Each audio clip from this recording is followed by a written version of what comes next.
안녕하세요. 파상관진 홍익표 변호사입니다. 개인 파상관진 직무편람 배당 부분을 보고 있습니다.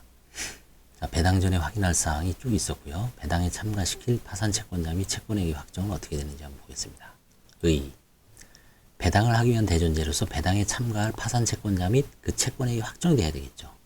채권조사기일에 파산관제인 및 다른 파산채권자가 이의를 하지 아니한 경우에는 파산채권자가 신고한 파산채권은 확정됩니다. 하지만 파산채권 조사를 거쳐 확정된 채권이 파산채권자의 상계권 행사 등으로 소멸하기도 하고 채권조사 확정 재판 관련하여 파산관제인이 패소하는 경우도 발생합니다. 파산관제는 이러한 모든 내용을 종합적으로 검토한 후 배당에 참가시킬 파산채권자를 우선적으로 확정합니다. 채권조사 확정 재판 결과의 반영. 채권조사 기일에 파산관제인 또는 파산채권자가 신고된 파산채권에 대해 이의를 한 때에는 그 파산채권, 이 채권을 보유한 채권자는 그 내용의 확정을 위하여 이의자 전원을 상대방으로 하여 법원에 채권조사 확정 재판을 신청할 수 있습니다. 법 462조 제1항 본문. 이러한 채권조사 확정 재판에서 이의를 한 파산관제인 등이 패소한 경우 파산관제인은 확정 재판의 내용에 따라 파산채권자를 인정하여야 합니다. 그렇죠. 저도 지금 2022 하학 3 사건에 대해서 박모 씨가 저를 상대로 2천만 원 인정해달라. 2천만 원 근거로 안 갖고 와요. 채무자한테 확인해 보니까 뭐 현금으로 받았다, 통장으로 받은 것 같던데, 그럼 통장 1,000만 원 딱 싸준 근거를 내야 되는데 안 갖고 와요. 그리고 인정해다. 그러니까 이가 다시 이제 소송을 해서 소송에서 나오면 1,000만 원 나왔다 그러면 오케이 인정. 1,000만 원만 채권자로 인정해 주는 거죠. 화해할 수도 있죠. 그리고 법원 사무관 등은 파산관제인 또는 파산채권자의 신청에 의해 파산채권의 확정에 관한 소송의 결과를 파산채권자표에 기재하면 됩니다. 이때 신청인은 재판서의 등본 및 재판의 확정에 관한 증명서를 법원에 제출해야 하고 이의 있는 채권에 관하여 채권조사 확정 재판의 신청, 소위 제기 또는 소송이 수고에 있는 경우 파산관제인은 그 채권자를 위하여 배당액을 공탁해야 합니다.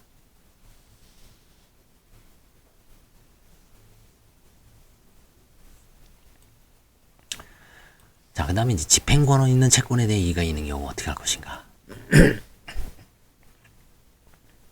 이때는 출소기간 한 달이 제한을 안 받는다 그랬죠. 채권조사기일에서 파산관제에 이의를 하였는데 이를 당한 파산채권자가 이미 집행력 있는 집행권이나 종국파를 획득령은 청구이의소 재심 상수라 그랬죠. 어렵습니다. 그거는 이해하는 게 상당히. 저기 나오죠. 재심 청구이의소 등을 제기하여 그 승소확정 판결을 받지 아니한 파산관제는 이의에도 불구하고 최후배당 절차에서 해당 배당액을 공탁해야 합니다.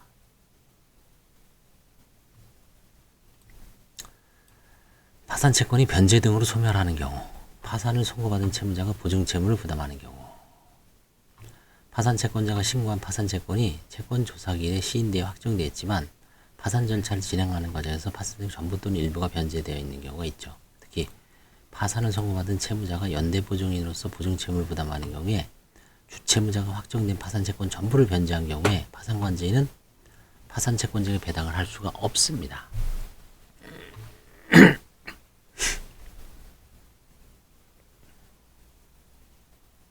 하지만 주채무자가 파산 선고 후 확정된 파산채권 중 일부만을 변제한 경우는 파산채권자가 받은 변제만큼 파산채권이 신고를 취하지 아니한 파산관제인은 일부 변제와 상관없이 시인된 파산채권 전체를 기준으로 배당해야 됩니다. 아마 이걸 뭐 현존액주의 어쩌고저쩌고 나오죠. 파산 현존액주의. 파산을 선고받은 주채무자가 주채무를 부담하는 경우. 파산을 선고받은 채무자가 주채무를 부담하는 경우에 보증인이 파산채권자에게 신고된 파산채권 일부를 변제하는 경우에 파산관제는 원칙적으로 파산채권 일부 변제에 상관없이 시인된 파산채권 전체를 기준으로 배당 절차를 진행해야 됩니다. 다만 이와 같은 사안에서 일부 변제를 받은 파산채권자와 일부 변제를 한 보증인이 연명으로 파산채권자표에 채권자 명의 변경을 신청하는 경우에 파산관제인은 일부 변제를 한 보증인에게 일부 변제에 대한 배당금을 지급한다. 이런 경우가 있죠.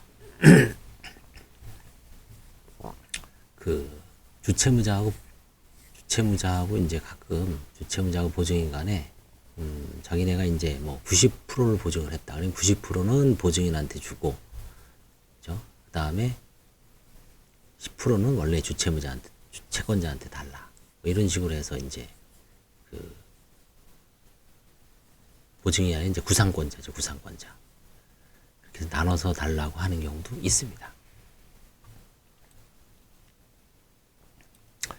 그 다음에 이제 후순위 파산 채권 중 벌금 과료는 어떻게 할 것인가? 후순위 파산 채권 중 446조에 규정된 벌금 과료 등은 집행 권한이 있는 파산 채권의 경우와 동일하게 취급합니다.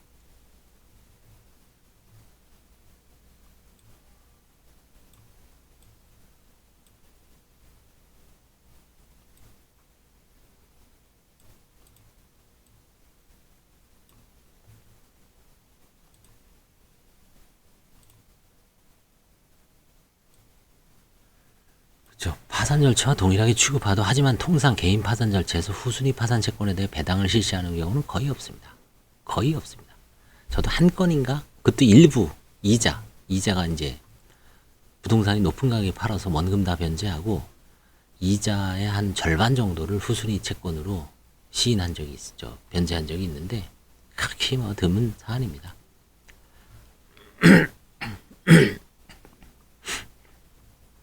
그다음에 별채권자의 파산채권. 별채권자가 채무 배당에 관한 배당 제외 기간 안에 파산관진에 대해 그 권리 포기를 표시하지 아니하거나 그 권리 행사에 의하여 변제를 받을 수 없었던 채권액을 증명하지 않은 때는 배당에서 제외됩니다. 522조. 예를 들어 후순위 근저당권자는 담보물에 대해 경매 절차가 진행된 경우에 별채권자로서 배당받을 가능성이 없는 경우라고 판단하면 담보권을 포기하고 파산채권자로 배당을 받을 수는 있습니다. 여기서 담보권 포기 의사표시 상대방은 파산관제인입니다. 이런 담보권 포기 의사표시가 있는 경우라면 파산관제인 채권조사를 통해 확정된 파산채권을 기준으로 배당을 하면 됩니다. 다만 통상적으로 개인 파산 절차에서 파산재단 소유 부동산에 대하여 경매 등의 처분 절차가 완료되지 아니한 경우 채무배당 절차를 진행하지 아니하고 있으므로 실제 이와 같은 포기나 증명이 문제된 일은 거의 없습니다. 그렇죠? 경매가 다 끝나고 채권조사를 하기 때문에 사실상 뭐 이런 어려운 문제, 이게 되게 어려운 문제거든요. 발생하면. 이런 문제는 거의 발생하는 일이 없다는 얘기입니다.